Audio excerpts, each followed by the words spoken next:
Hey, hi. Hello, what's up, sir? How are you?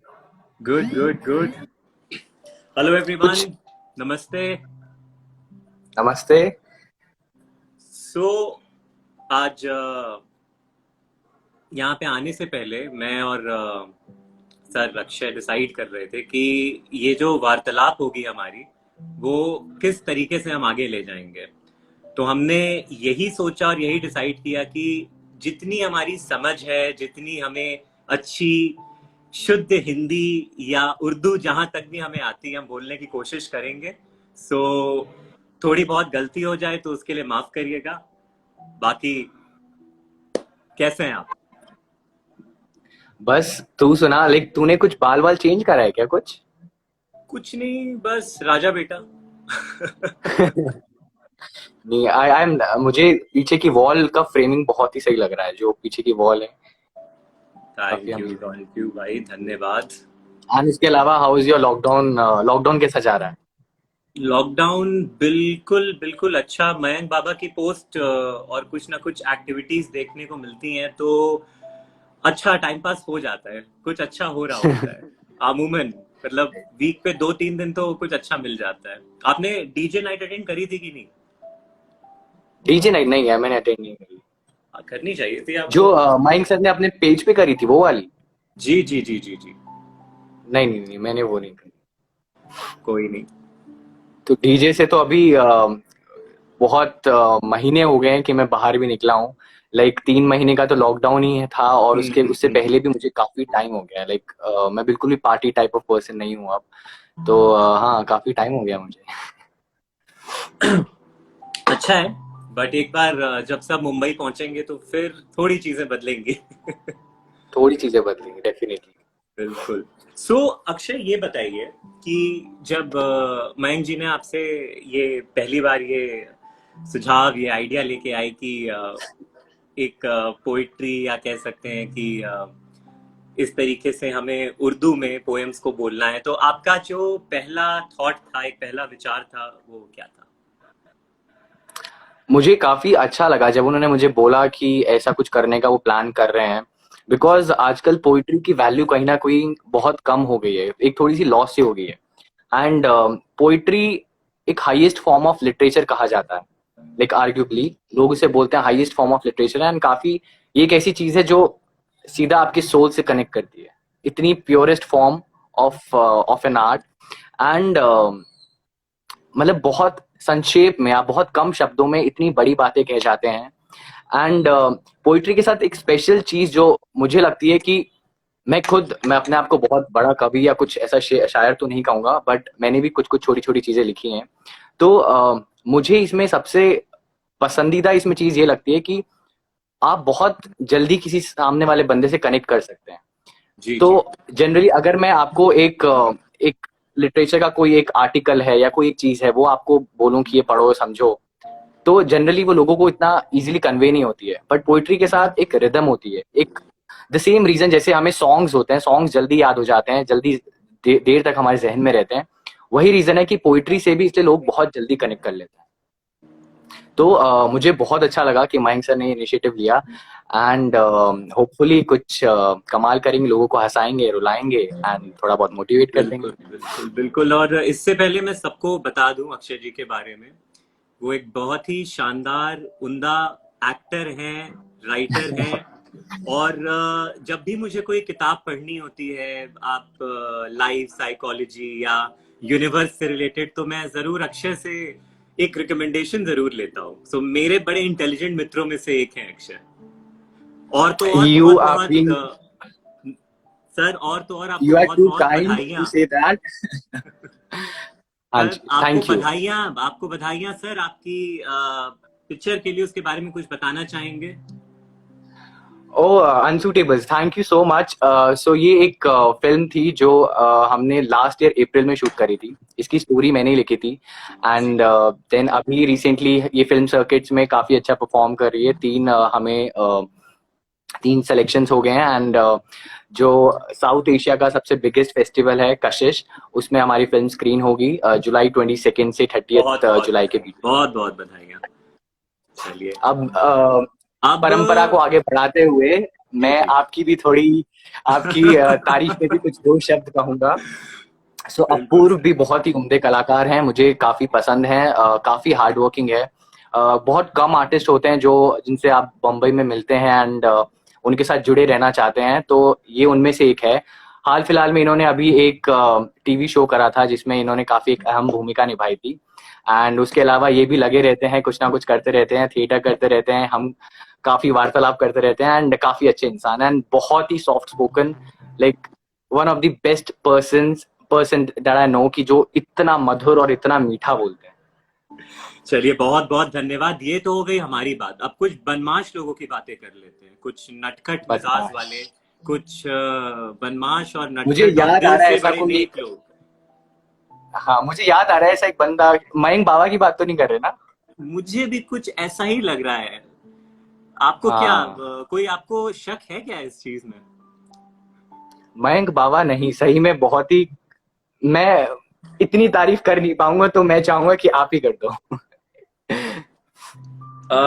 Akshay, सबसे पहले और सबसे जरूरी बात मुझे ये लगती है, आज के समय में सबकी बहुत आदर है, सबको बहुत सत्कार है, जितने लोग भी कला से जुड़े हैं और इसको आगे बढ़ा रहे हैं। बट मयंक जी की एक बहुत ही खास बात है कि वो अपने काम को, अपने दायरे को, कला को सिर्फ कास्टिंग तक नहीं सीमित रखते हैं।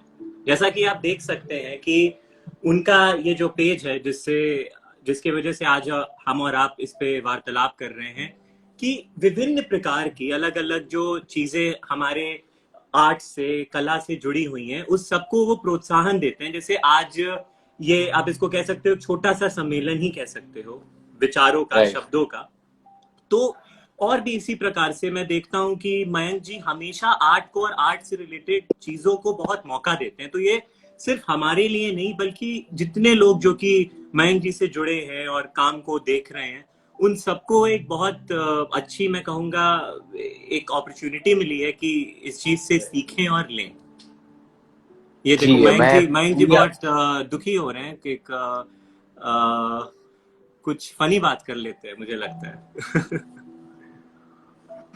नहीं नहीं, but seriously, like I am a fan of Mayank sir, जो वो जो काम कर रहे हैं या कोशिश कर रहे हैं कुछ ना कुछ करने की। मैंने उनसे जब जब मिला हूँ, हर बार उनके दिमाग में ना कुछ एक नया आइडिया होता है कि यार कुछ ऐसा करते हैं, कुछ ये करते हैं, like he is always on to कि यार कुछ नया करते हैं।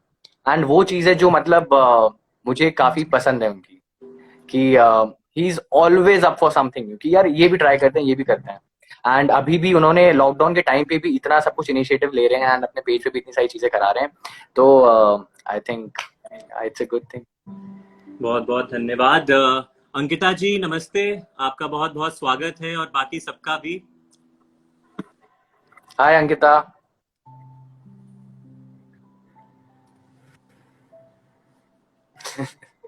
नमस्ते शुभम जी, बहुत बहुत स्वागत है। हम कोशिश कर रहे हैं थोड़ा सा जितना भी वार्तालाप कर सकते हैं, थोड़ी शुद्ध हिंदी में, या जितनी थोड़ी बहुत उर्दू जानते हैं, इस चीज की गरिमा रखते हुए जो जहाँ पे मेरे आज को हम ऑलरेडी लोग ये पसीने आ प्रस्तुति रहे हैं, कर मुझे रहे पता है। हैं। पता ओके है इतना, सो जी लाइक जब इनिशियली में हम जब बात कर रहे थे कि सेशन हिंदी में लेंगे और उर्दू में लेंगे, मतलब जितना इजी लगता है ना उतना होता नहीं है। लाइक हमने अपनी रोजमर्रा की जिंदगी में अंग्रेजी इतना घुसा लिया है कि जो प्योर हिंदी है वो गायब सी हो चुकी है। तो बिल्कुल। अब प्योर हिंदी में बात करना, लाइक मैंने कोशिश करी थी, लाइक मैं बहुत ऑनेस्ट रहूंगा, मतलब 15 मिनट पहले मैं कोशिश करता कि हिंदी हिंदी हिंदी बोलूंगा, कुछ ना कुछ अंग्रेजी शब्द आ ही रहा था, मतलब घुस ही रहा था, और या फिर हो रहा था कि उसको अच्छा अंग्रेजी में क्या बोलते हैं। तो बट हाँ। तो उर्दू की बात हो रही है, तो जैसा कि आपने कहा कि कोशिश करते हैं, और अगर आप देखो तो हमारी जो दिनचर्या में जो भाषा का हम प्रयोग करते हैं, कहीं ना कहीं वो एक बहुत सिंप्लीफाइड फॉर्म ऑफ उर्दू हुई है। बहुत सारे शब्द हैं जो हम यूज करते हैं, हमें रियलाइज नहीं होता है, बट वो उर्दू के होते हैं। अब हम बात कर लेते हैं इसकी थोड़ी हिस्ट्री की। तो देखा जाए तो कहीं ना कहीं उर्दू 12वीं सदी से, 12th सेंचुरी से कहीं ना कहीं हिंदुस्तान की तरफ एक मोड़ कर लिया था। और उसके बाद 15th आप कह सकते हैं आपकी सेंचुरी में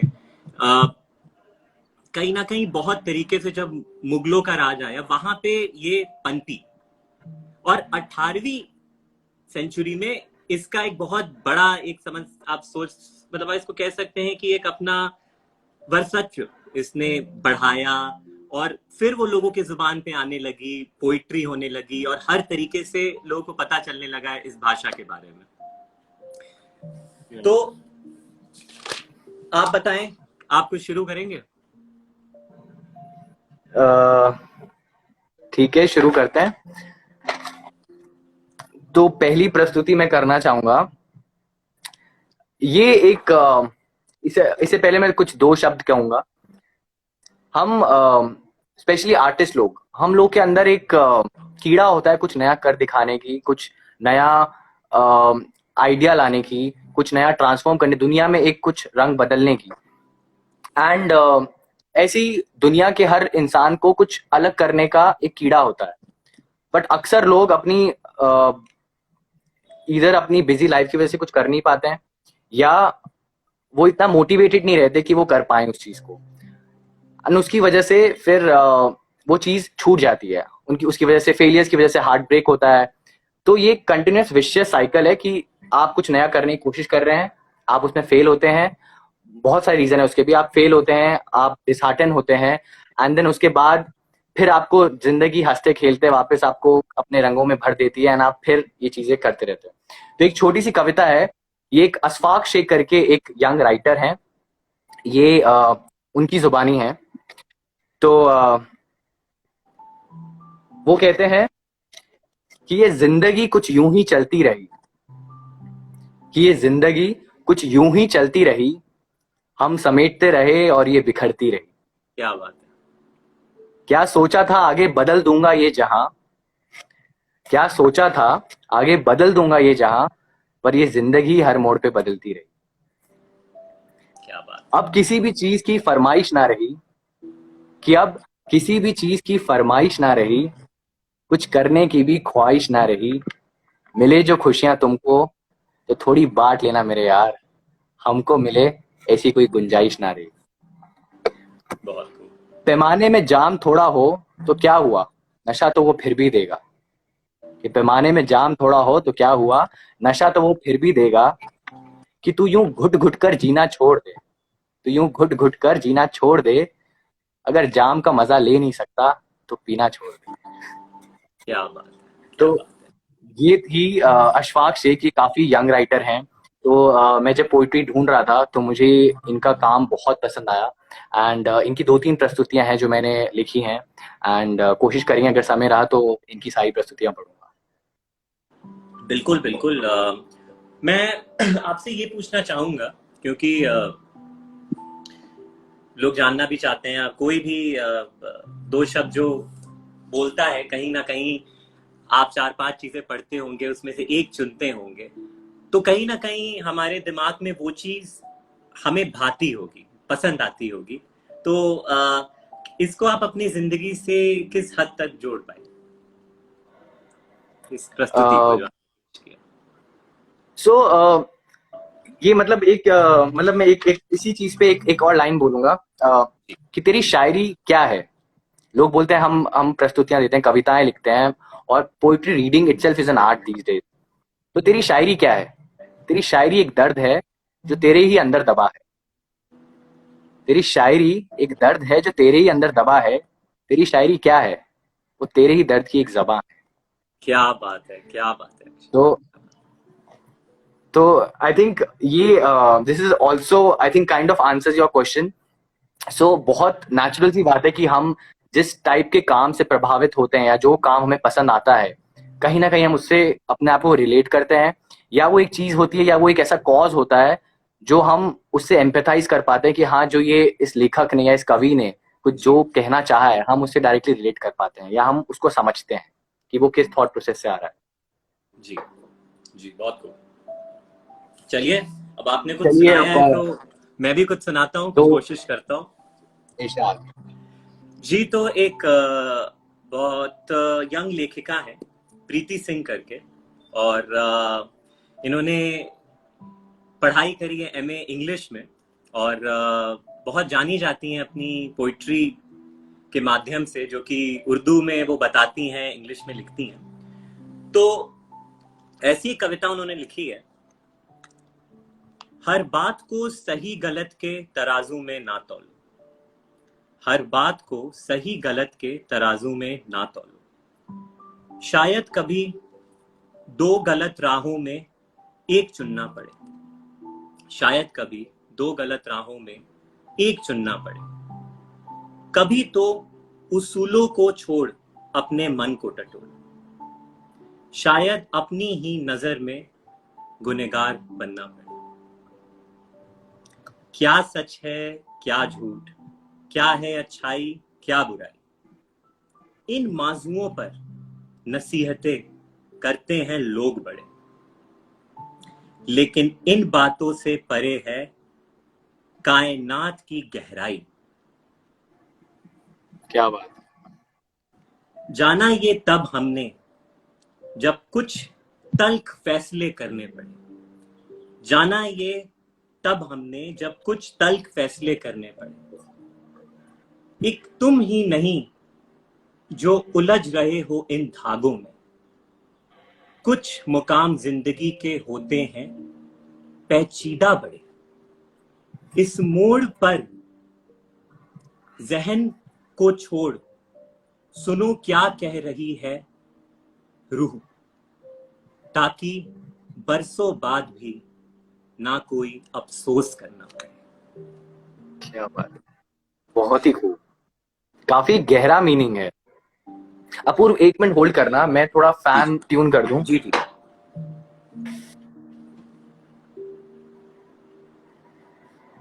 रॉक खान जी हेलो, मयंक बाबा जी शुक्रिया। मेरी आवाज आ रही, डिस्टर्बेंस तो नहीं आ रही? मैंने इसलिए फैन थोड़ा स्लो कर बिल्कुल रखा था। बिल्कुल बिल्कुल सही आ रही है। तो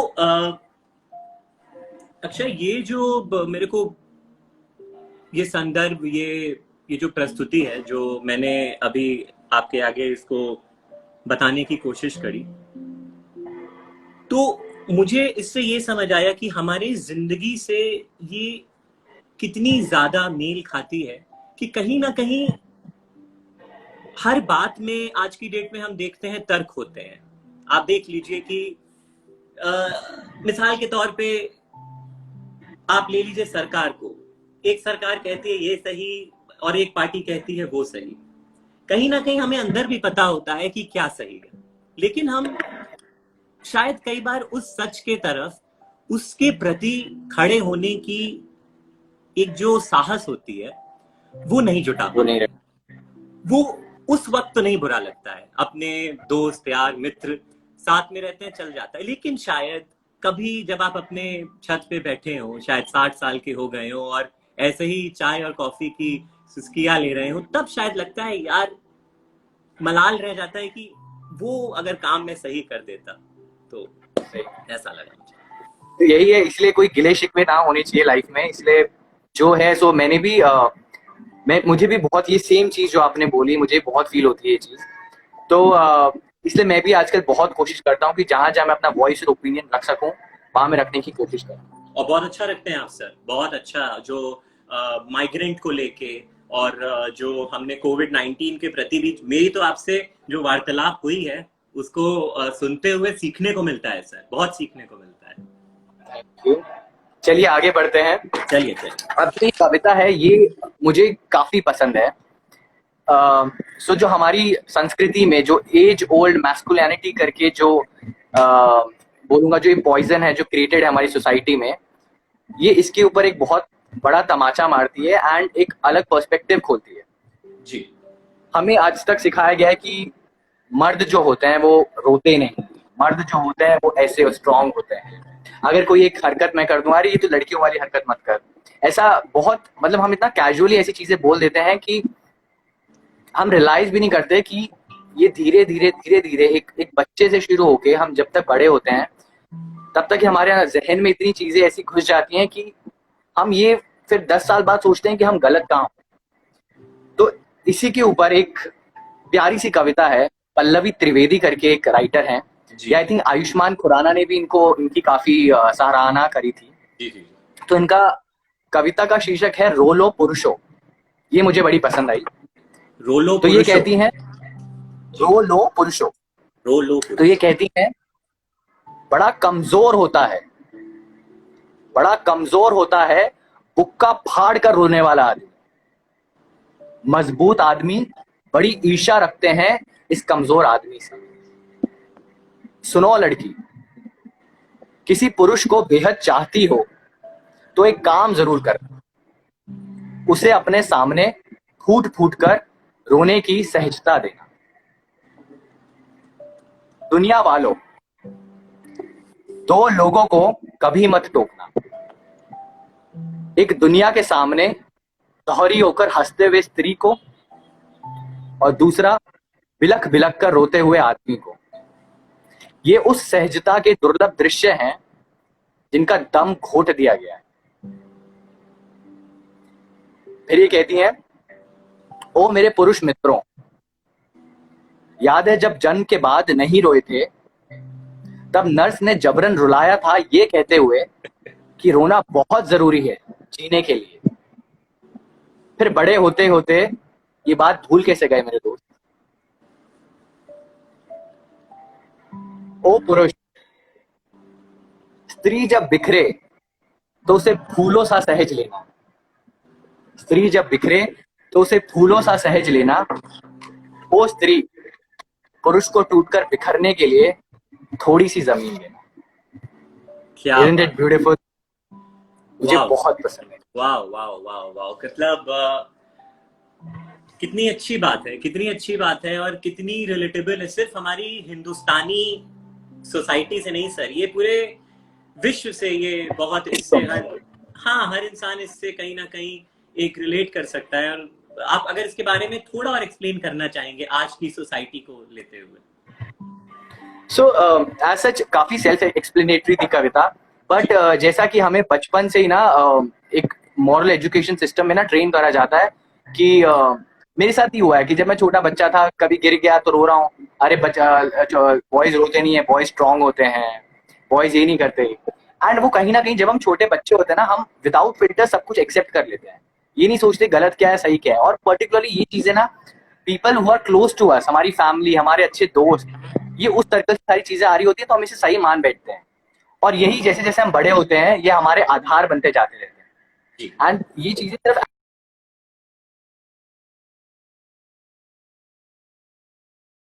समस्या आती है, खुद वाकिफ हेलो। नहीं होते इन चीजों से, और हम खुद पहचान नहीं पाते कि क्या सही है और क्या गलत है। उस टाइम पे हमें ये वीकनेस दिखाई देती है। जी एंड उसको आज भी मतलब कई दोस्त हैं, मतलब मेरे साथ भी ऐसा पर्सनली मेरी खुद की पर्सनल एक्सपीरियंसेस हैं। मैं जब कभी रोया हूँ और अपने दोस्तों से शेयर करा है तो मैंने सुना है कि तू लड़का होके रो रहा है। तो मतलब ऐसी, तो मतलब काफी सारी चीजें ऐसी, ये एक छोटी सी चीज है। तो आई थिंक ये लोगों को बहुत जरूरी है जानना आजकल। मैंने मेंटल हेल्थ के ऊपर भी एक आर्टिकल लिखा था। जी इवन मेंटल हेल्थ के mostly victims are men, mostly suicide cases men में हो रहे हैं, डिप्रेशन के मरीज मोस्टली मेन है, and nobody is talking about it because काफी सारे रीजन है, लोग बात ही नहीं करते हैं इस बारे में।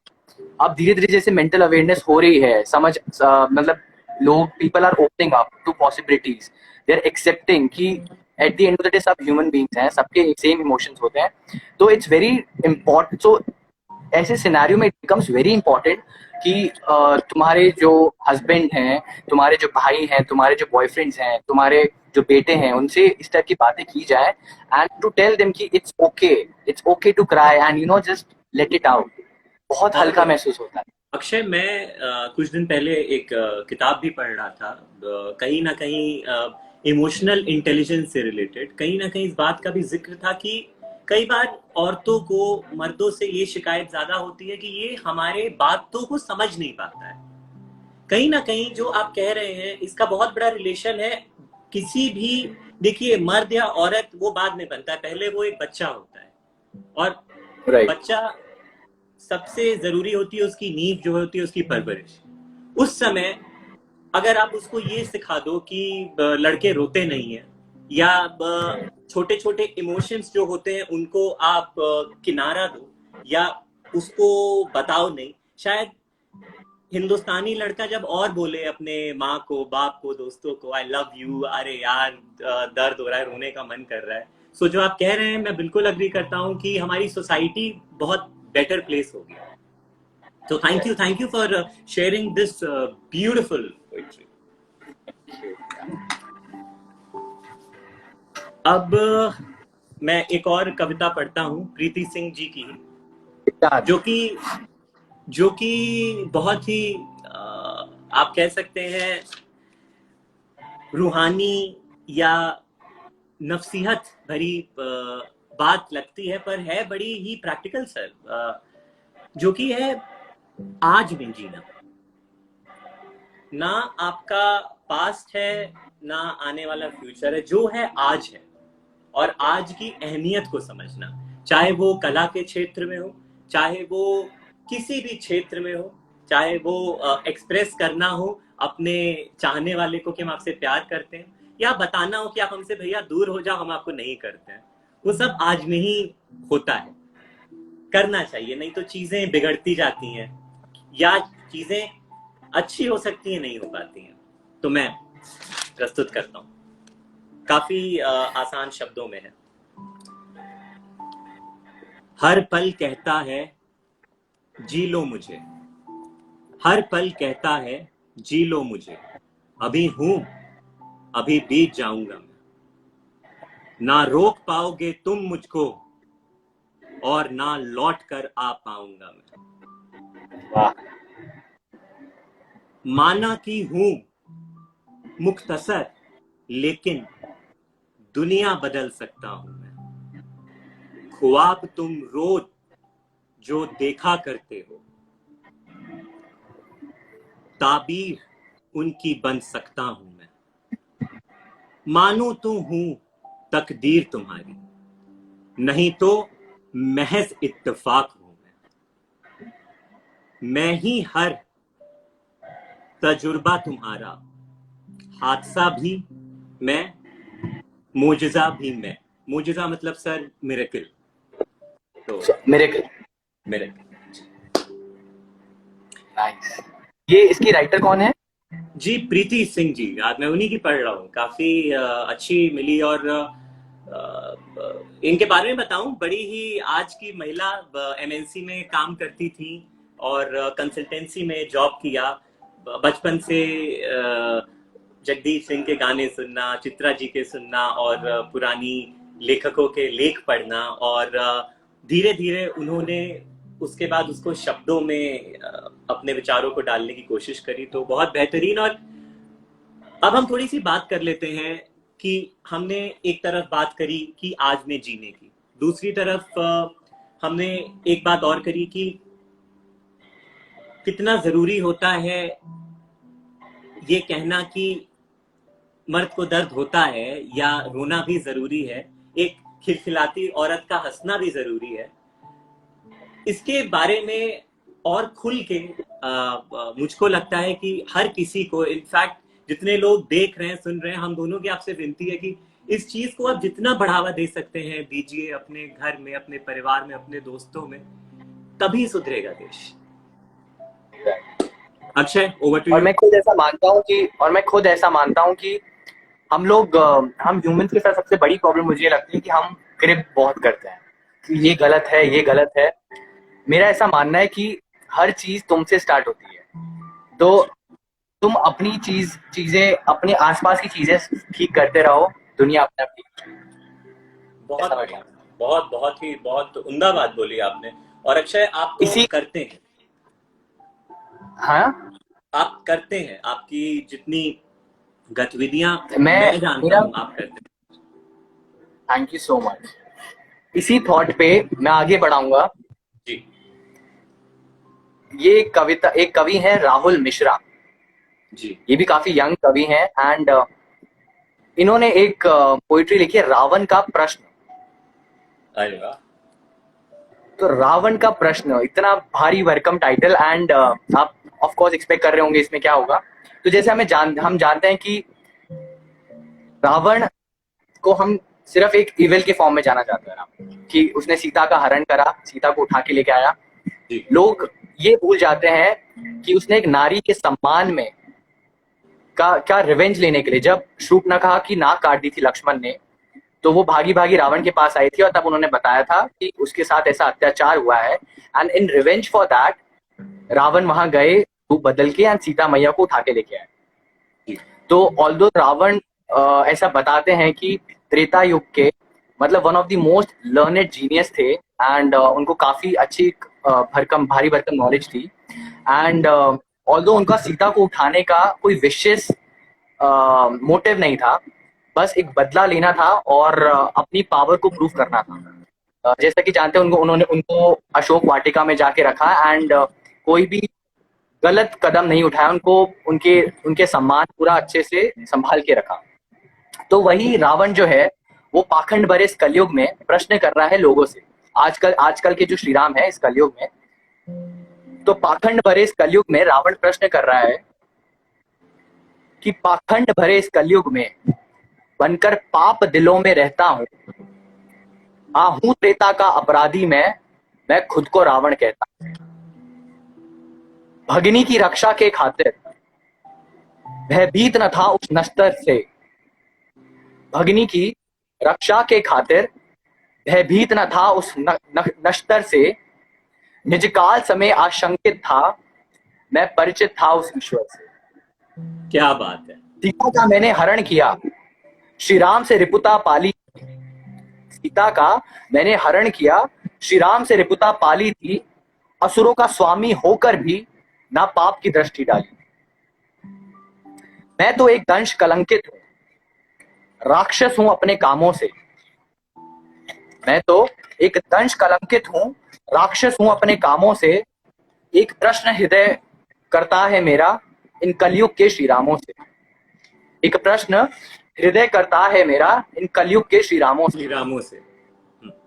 स्त्री की इज्जत की लंका, स्त्री की इज्जत की लंका, तू तो हर वक्त कुचलता है, मैंने तो हरी थी एक सीता, तू तो हर रोज बदलता है कलयुग के पुरुषोत्तम तुम, है कलयुग के पुरुषोत्तम तुम, मर्यादा खूब निभाते हो, दशरथ पर लाते सीता को और मां को बनवास दिखाते हो। आज भी नारी विवश खड़ी, आज भी नारी विवश खड़ी, दे रही परीक्षा अग्नि में, अब क्यों रावण बन खोज रहे एक नई सिया पर भगनी में।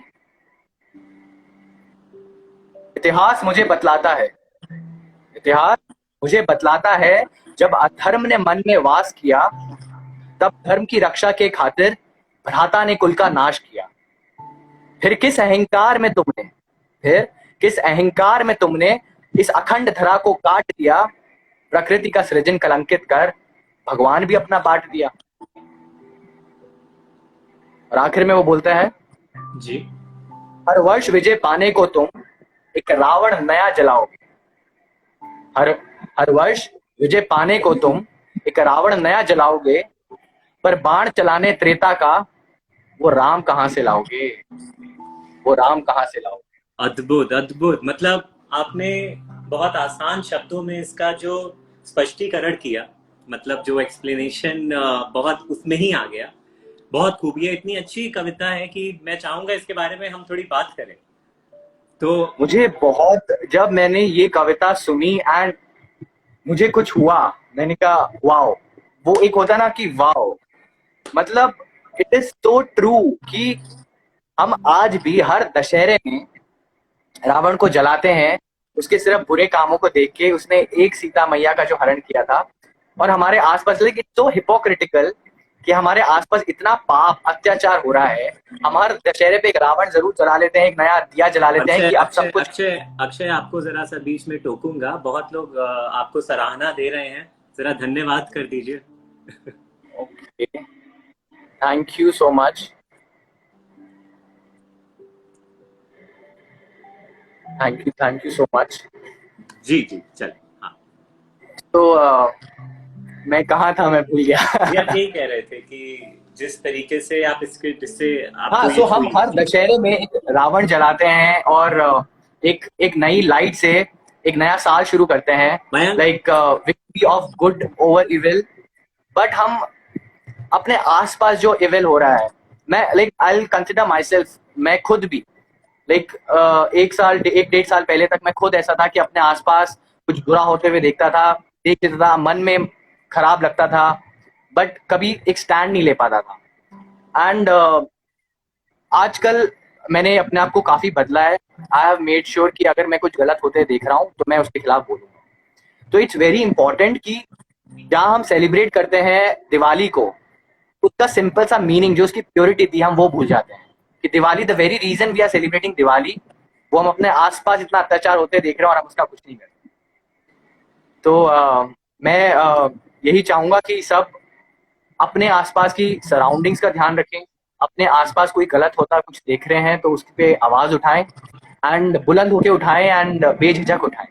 किसी चीज का आई थिंक डर नहीं रखना चाहिए इंसान को। एंड बहुत खूब। अपूर्व, फिर अक्षय हमारे गैंग में आ गया। बधाई हो, आप इस टोली में शामिल हो गए हैं।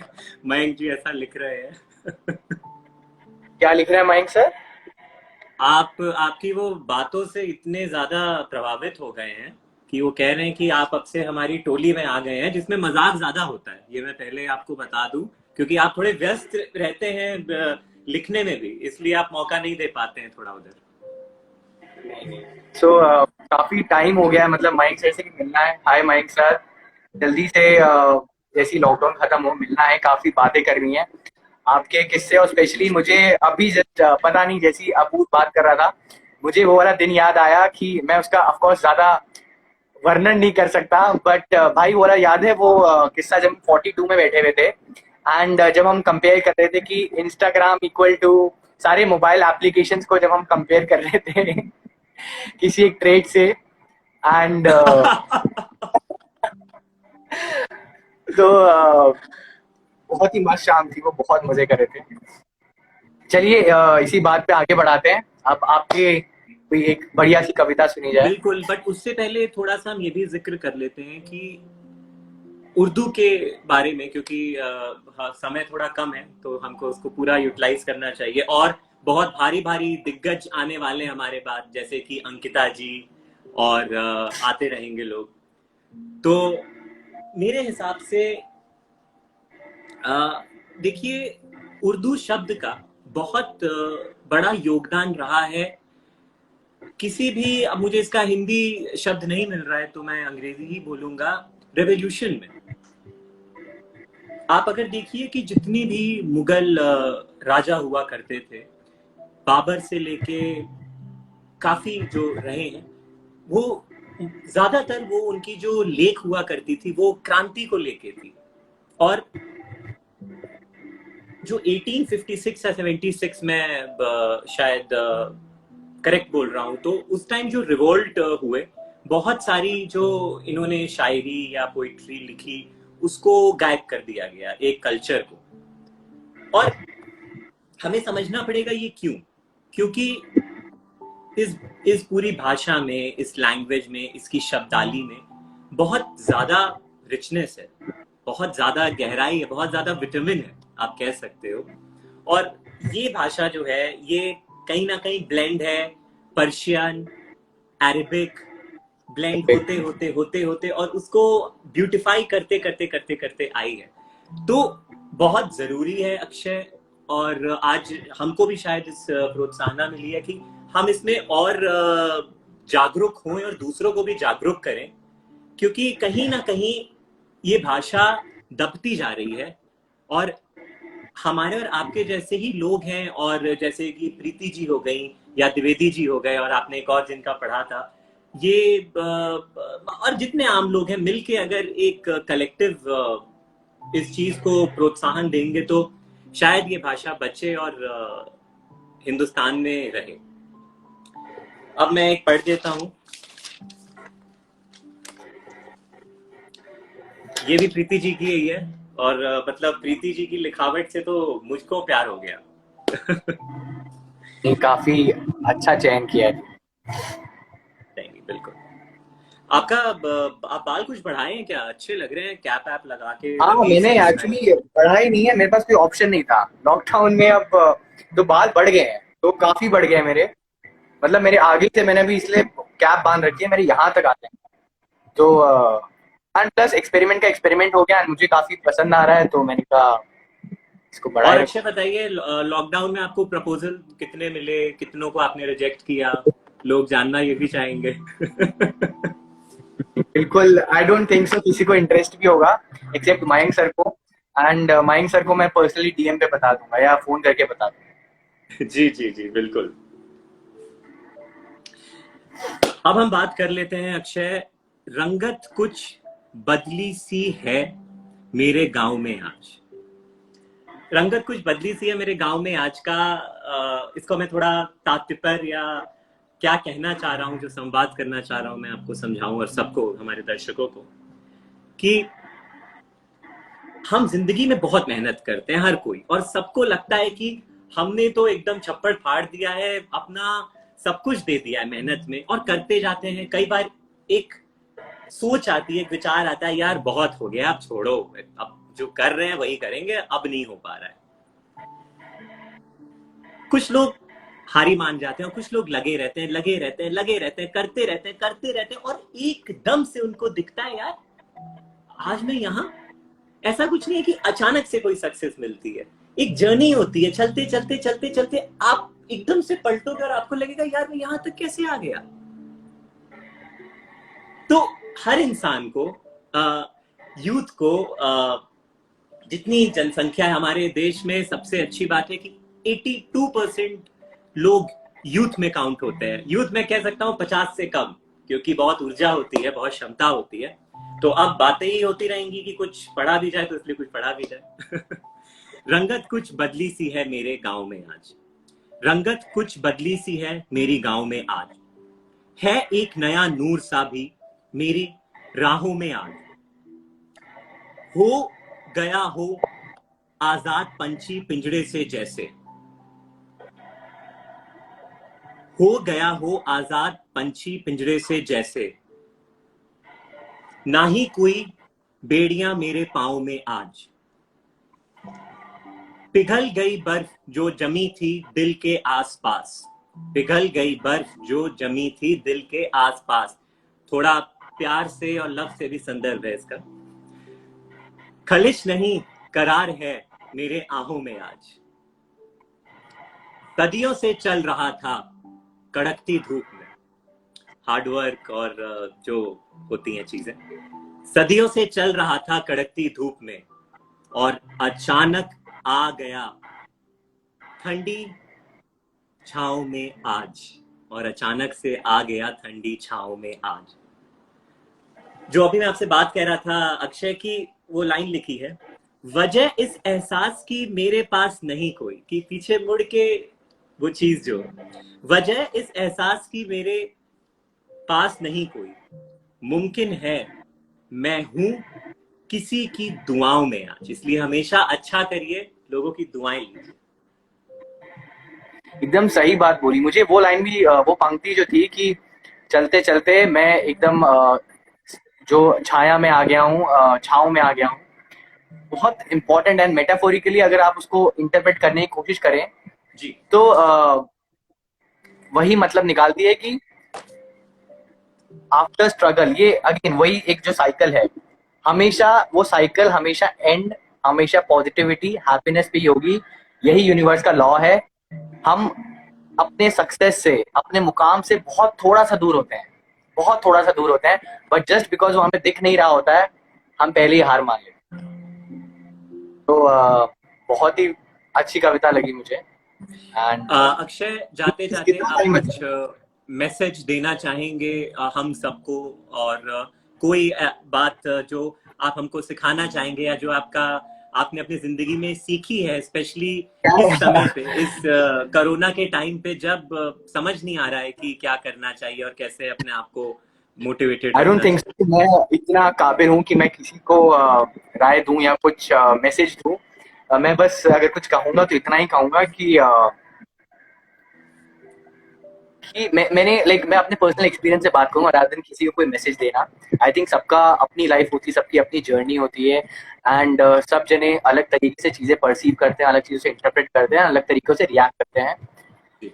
लॉकडाउन में सबसे इम्पोर्टेंट चीज मेरे लिए ये रही थी कि मैं 3 महीने अकेला रहा, मेरा फ्लैटमेट नहीं था। तो वो जो एक चीज कही जाती है कि तुम अपने सबसे नजदीकी और सबसे करीबी मित्र तुम ही होते हो, you know that hmm. Akshay meets Akshay, वो वाली चीज मेरे साथ इस लॉकडाउन में हुई। एंड मैं कभी आज से पहले, इससे पहले मैं कभी वो उस टाइप का आदमी या व्यक्ति नहीं था कि जो अकेलापन को काफी पसंद करता था। मैं ट्रैवलिंग भी करता था तो मुझे हमेशा साथ में कोई चाहिए होता, मतलब मुझे अपनी अकेली कंपनी कभी इससे पहले भाई नहीं इतनी ज्यादा। तो लॉकडाउन ने मेरा एक्सपीरियंस काफी चेंज करा, एंड मुझे एक बहुत इंपॉर्टेंट सेल्फ रियलाइजेशन जो हुआ वो ये था, और वो सीक्रेट ये है कि जो हैप्पीनेस है ना वो अंदर है। मैंने बहुत से लोगों को और बहुत सारे अच्छे अच्छे लोगों को बोलते सुना है कि happiness lies with in, inner happiness, inner peace. लोग बोलते हैं स्पिरिचुअलिटी एंड हर चीज की बातें करते हैं, मैं कभी समझा नहीं था। बट ये चीज मैंने अभी रियलाइज करी कि एक्चुअल में हैप्पीनेस ढूंढने जाओगे ना वो तुम्हारे अंदर है, तुम्हें और आसपास कुछ नहीं चाहिए। तो हाँ मतलब मैं सभी को यही बोलूंगा कि जब इस लॉकडाउन जैसा मुश्किल वक्त भी था तो हमारे पास मटेरियल चीजें इतनी सारी नहीं थी, उसमें जी। भी अगर मैंने थोड़ा बहुत, मैं हर दिन हैप्पीनेस के मेरे लम्हे थे या मोमेंट्स थे, वो मैंने अपने आप से निकाले, एंड वो चीजें करके निकाले जो जिनसे मैं बहुत प्यार करता हूँ और जो चीजें मुझे बहुत पसंद है। तो बहुत बस। अच्छी बात है। अब अक्षय, हम लोग एक अनाउंसमेंट भी कर देते हैं कि जो आने वाले जो दिग्गज, और मैं तो कहूंगा कि हम तो बच्चे हैं इस चीज में, जो अब एग्जैक्टली। दिग्गज आएंगे, आप सब लोग कृपया करके उनको सुने, बहुत सीखने को मिलेगा, बहुत अद्भुत सेशन होगा। मैं एक बार रिपीट कर देता हूँ। आज हमारे बाद 6 बजे से शिवम गुप्ता जी और अंकिता मित्तल जी आपके आगे प्रस्तुत होंगे। और शिवा, अपूर्व, भाई भाई, जी। मयंक सर पूछ रहे हैं, अपूर्व जी, सॉरी मयंक नहीं पूछ रहे, ये आर्नन करके कोई एक है हमारे साथ जुड़े हुए, वो पूछ रहे हैं अपूर्व जी आप असल जिंदगी में भी ऐसे ही वार्तालाप करते हैं क्या? जी देखिए, मेरा ये मानना है कि जो कहते हैं, एक शब्द है, पद की गरिमा उसी तरीके से होती है स्टेज की गरिमा। तो आज जो टाइटल था वो था उर्दू हिंदी में वार्तालाप, तो हमने कोशिश करी पूरी। और ऐसा नहीं है मैंने तो थोड़ी बहुत ही अंग्रेजी। खराब कोशिश करी। मेरी कोशिश तो बहुत ही खराब नहीं थी। नहीं नहीं, हमने खराब कोशिश करी, बट थैंक यू एवरीवन, आपने झेला, ये बहुत बड़ी बात है। इसका जवाब अक्षय देगा। किस चीज अच्छा, का? मयंक जी ने लिखा है इसका जवाब अक्षय देगा। अच्छा, ये एक चीज और अक्षय, मयंक जी पूछ रहे थे वो हेड एंड शोल्डर के बारे में आप कुछ कहना चाहेंगे? Head and shoulder? हाँ, ये हमेशा हमारी टांग खींचते रहते हैं। तो एक ऑडिशन था जिसमें हम सेलेक्ट नहीं हुए, और उसके बाद ये जब मुझको 4-5 दिन में एक बार बोल ही देते हैं, तो कैसा रहा, तो कैसा रहा, तभी मैंने इनका नाम रख दिया है, नटखट मयंक। अच्छा, 6:30 पे भी एक सम्मेलन होगा, उसके बाद 7 बजे भी है। और इसी प्रकार 13 तारीख को, मतलब कि कल, जो कि है सैटरडे, फिर वही स्लॉट है, 5 बजे 1 घंटे का सेशन, फिर 6 बजे और फिर 7 बजे। तो जरूर आप इसका हिस्सा बनिए और सुनिए, सीखने को मिलेगा आपको भी और हमको भी। एंड थैंक यू मयंक जी, बहुत बहुत धन्यवाद, आपने थैंक हमको यू ये, सो मच। थैंक आप यू सो बोलिए आप। मच, एंड बहुत अच्छा लगा। मतलब पोइट्री रीडिंग इज समथिंग जो हमेशा से मैं करना चाहता था, एंड एक एक वाइडर ऑडियंस के साथ इंस्टाग्राम पे ऑनलाइन इतने सारे लोगों से जुड़कर कविता सुनाना बहुत ही मजा आ गया। एंड आशा करता हूँ कि आगे जाके भी हम इस टाइप की चीजें करते रहेंगे, एंड लोगों तक अच्छा संदेश, अच्छा प्यार और अच्छी चीजें बांटते रहेंगे। Arnon, thank you so much. अगर यही आपका नाम है, माफी करिएगा अगर मैं उसको पढ़ ना पाऊँ ढंग से। अर्नॉन, हाँ। तो बहुत बहुत धन्यवाद। अब थोड़ा सा टाइम देते हैं दूसरे पैनल को भी रेडी होने के लिए। सो हाँ, इजाजत मयंक। आई थिंक हमने बहुत ज्यादा बोल लिया, मैं इतना एक्सपेक्ट नहीं कर रहा था। नहीं नहीं, बहुत मजा आया, सबका सपोर्ट था, जितने लोग थे। बहुत बहुत थैंक यू, बहुत बहुत thank you. Nitin ji thank you so welcome, much. Thank you so much. Thank you, thank you.